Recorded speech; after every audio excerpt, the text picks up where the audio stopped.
The new or the Enlightenment's mindset paired with the Industrial Revolution and the rise of the United States led to an unprecedented rise in global trade and migration. And within these dynamics, the North specialized in capital-intensive manufacturers and the South in land-intensive agricultural production, basically upholding the colonist structures. Yet, life was not necessarily easy in Europe. The Industrial Revolution was accompanied first by mass migration into booming cities such as London and Berlin, where population peaked at that time. For example, more people lived in Berlin during the Industrial Revolution than there live today.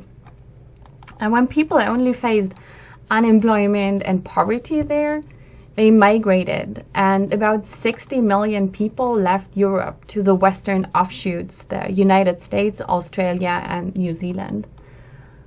And migration actually made farmers and workers a scarce resource, which gave them bargaining power. And in order to keep workers, Otto Bismarck, a German minister at the time, implemented a set of social reforms in Germany and established the first welfare state. And I want to mention on a side note here that a welfare state is not socialism. Socialism means joint production and joint consumption organized by the government, which functions as a central planner, whereas the welfare state is a form of government in which the state protects and promotes the economic and social well-being of the citizens based upon the principles of equal opportunity, equitable distribution of wealth, and public responsibility for citizens who are unable to avail themselves of the minimal provisions for a good life.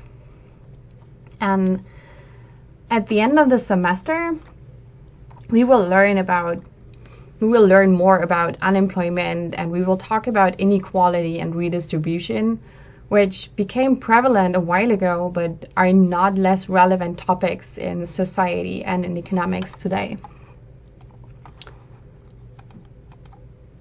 In 1919, World War I ended, and while during the war, economic activity had plummeted to a low, after the war, people started producing and buying again. This regained producer and consumer confidence eventually led to an economic boom. And the roaring 20s were characterized by consumer and producer confidence and optimism, but led to a stock market frenzy as well. And people bought stocks, practically investing in firms to get their fair share from the firm's economic success. And the high demand in stocks caused stock prices to go up. And now imagine you buy some stocks and then you realize that the prices of them are going up. Rising stock prices are very promising. So many bought even more stocks.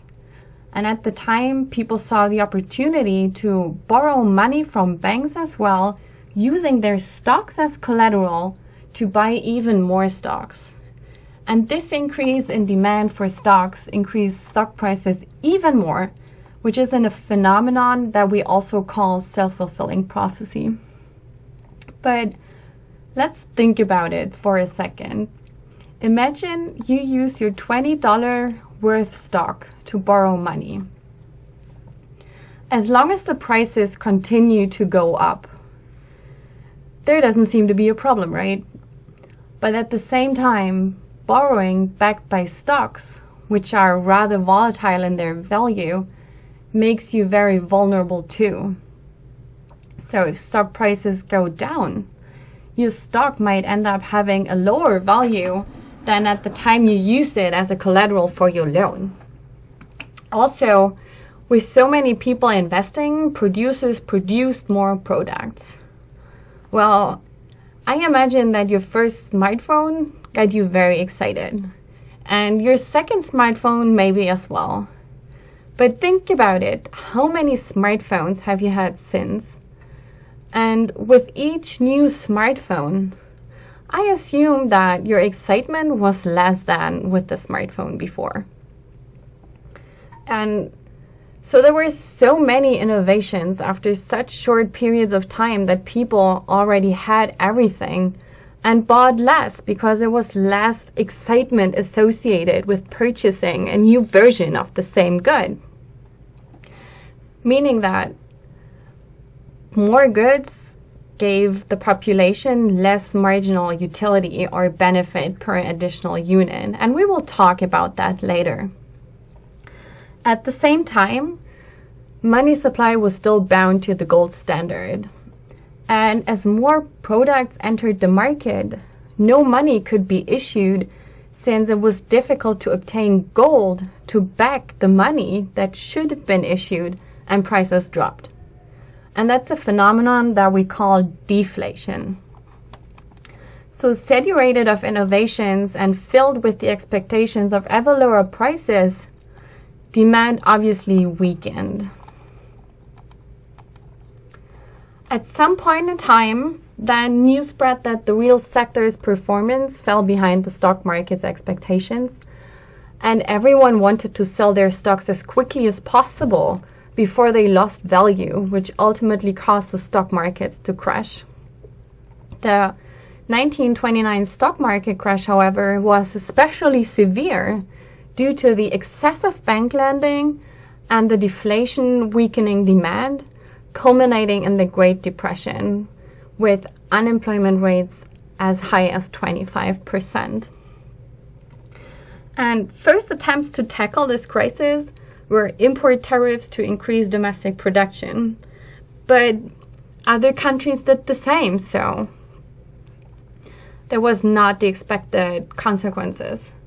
Additionally, the gold standard was abandoned to depreciate the US dollar, so that domestic products and exports became relatively cheaper for other countries. But other countries did the same, so there was no incentive in buying American produce. Since these measures did not help at all, they ended in tariff and depreciation races between several countries of the world. But yet, if you think about it, they are all being microeconomic tools.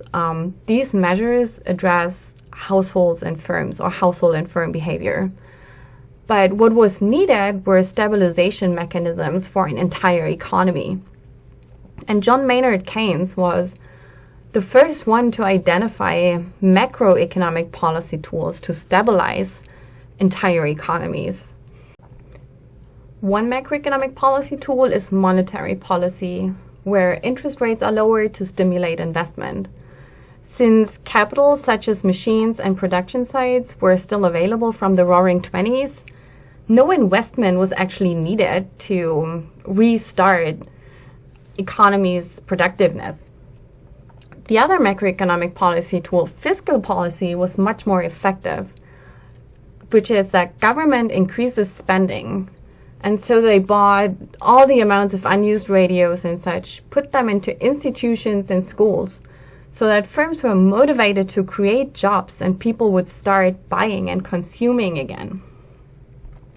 So in summary, the interwar period revealed that consumers receive diminishing marginal utility with having additional units of a good. But it also brought about the distinction between microeconomics and macroeconomics. And this is what we will also do in this course. The first half of the semester we will cover microeconomic concepts, and then we will transition to macroeconomic topics. To give you an idea of the relevance of the topics we already touched upon throughout history, let's have a look at the East Asian crisis in 1997, for example. Before the East Asian crisis, Western countries were keen to secure geostrategic positions in Hong Kong, Singapore, South Korea, and Taiwan to have an eye on the communist developments in the region. In return, Asian supply increased dramatically in the West, so the Asian countries could export a lot. And similar to mercantilism, and as described by David Hume's price-based flow mechanism, export-led growth leads to inflation, increasing domestic prices, which is exactly what happened during the East Asian crisis in 1997. But contemporary applications from economic history are also free trade agreements. Free trade agreements are the result of Adam Smith's and David Ricardo's arguments for the gains from trade. And today, there's a vibrant discussion whether, and if so, how everyone can get access to affordable health care and the challenges associated with increasing inequality around the globe, which goes back to the first welfare state. And as you can see, these topics may have their roots in recent history, yet they're still subject of economics as a discipline.